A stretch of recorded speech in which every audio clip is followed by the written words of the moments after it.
guys, today I'm going to show you how to fix OBS black screen display. But first, don't forget to subscribe to our channel. Now, let's close OBS and head over to the search bar on your Windows and type in graphic settings. And there it is, click on it. Access the system graphic settings, search for OBS. If you don't find it, just click on add desktop app and search for OBS on your desktop. So let's just head over to your desktop, head over to program files and just find OBS. Here it is.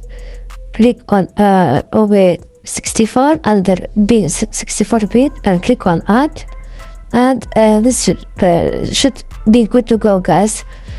Added OBS graphic to your system graphics.